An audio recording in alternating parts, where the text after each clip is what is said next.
Assalamualaikum warahmatullahi wabarakatuh. Perkenalkan, nama saya Juwita Septiani. Saya dari kelas 2F. Di sini saya akan membahas materi protozoa. Protozoa adalah jasad reinik hewani yang terdiri dari satu sel, hidup sendiri-sendiri atau berkelompok membentuk koloni. Hidup protozoa pada nutrisi, suhu, pH, dan lain-lain. Karakteristik protozoa yang pertama itu dia eukariota berukuran 1-150 mikrometer, bersel 1 dan tidak memiliki dinding sel. Struktur selnya terdiri dari sitoplasma. Sitoplasma ini terdiri dari eksoplasma dan endoplasma. Protozoa terbagi menjadi 4 kelas berdasarkan alat gerak, yaitu rhizopoda, flagellata, ciliata, dan sporozoa. Rhizopoda bergerak dengan kaki semu atau pseudopoda. Flagellata bergerak dengan flagel. Ciliata bergerak dengan cilia. Sporozoa tidak memiliki alat gerak. Yang kedua saya akan membahas materi rhizopoda. Secara umum, rhizopoda merupakan protozoa yang dapat bergerak menggunakan kaki semu atau palsu. Tubuh rhizopoda bersel tunggal dan bentuk selnya dapat berubah-ubah. Kelas rhizopoda yang penting bagi kesehatan manusia adalah ordo Amobida. Berdasarkan intinya, amoeba dibedakan menjadi 4. Yang pertama itu entamoeba, endolimax, jodamoeba, dientamoeba. Daur hidup rhizopoda, dia mempunyai 2 stadium, yaitu trofosit dan kista. Stadium trofozoit bersifat patogen dan menginvasi jaringan usus besar. Stadium kista dibentuk dari stadium trofozoit yang berada di rongga usus besar. Dan saya akan membahas materi yang ketiga. Materi sporozoa. Sporozoa adalah protista uniseluler atau bersel satu yang pada salah satu tahapan dalam siklus hidupnya adalah sekelompok dapat membentuk jenis spora. Ciri-ciri dari sporozoa, dia itu tidak memiliki alat gerak. Tubuhnya berbentuk bulat panjang, ukuran tubuhnya hanya beberapa mikron, tapi dalam usus atau hewan bisa mencapai 10 mikron. Tidak mempunyai flagel atau silia.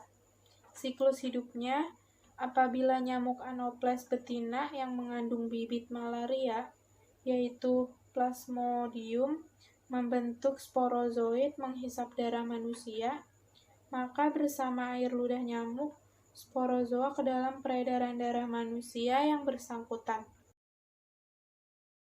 Selanjutnya ada materi keempat, yaitu helminthes. Helminthes atau cacing merupakan parasit yang terdapat pada manusia dan hewan, yang sifatnya mengikat. Sifatnya multiseluler, bentuk tubuh simetris bilateral, terdiri dari filum Platyhelminthes dan filum Nemathelminthes. Daur hidupnya di dalam tubuh manusia, cacing dewasa melepaskan. Morfologi dari cacing Platyhelminthes, yang pertama itu bentuk tubuh pipis seperti pita, hermaprodi. Yang ketiga, sistem pencernaan belum sempurna karena tidak memiliki usus. Morfologi cacing Nemathelminthes, yang pertama bentuk tubuh silindris memanjang dan tidak memiliki segmen. Yang kedua, alat reproduksi terpisah. Yang ketiga, sistem pencernaan berupa usus velat sempurna. Yang keempat, memiliki rongga tubuh. Selanjutnya ada materi kelima, yaitu materi ciliata. Ciliata merupakan protista bersel satu yang tubuhnya ditumbuhi rambut getar. Ciri-ciri dari ciliata yaitu bergerak dengan silia. Sebagian besar ciliata berukuran mikroskopis. Terdapat pada seluruh permukaan sel atau hanya pada bagian tertentu. Bentuk tubuhnya tetap, yaitu oval. Ciliata memiliki 2 inti, yaitu makronukleus dan mikronukleus.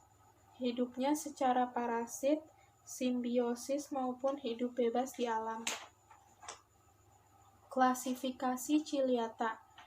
Paramecium yaitu yang depan tumbuh tumpul sedangkan belakang meruncing. Vorticella, bentuknya seperti lonceng, bertangkas dengan bentuk lurus atau spiral yang dilengkapi silia sekitar mulutnya. Didinum merupakan predator pada ekosistem perairan yaitu pemangsa paramecium. Skentor berbentuk seperti trompet dan menetap di air tawar yang tergenang atau mengalir. Balantidium coli merupakan protozoa usus manusia yang tersebar dari satu-satunya golongan ciliata manusia yang patogen. Selanjutnya ada materi dari flagellata. Karakteristik umum flagellata. Mastigophora atau flagellata adalah protozoa yang memiliki flagel sebagai alat gerak, memiliki satu inti atau lebih. Alat pergerakan terdiri dari kinetoplas dan flagel. Klasifikasi flagellata. Mastigophora terbagi menjadi dua golongan berdasarkan tempat hidupnya.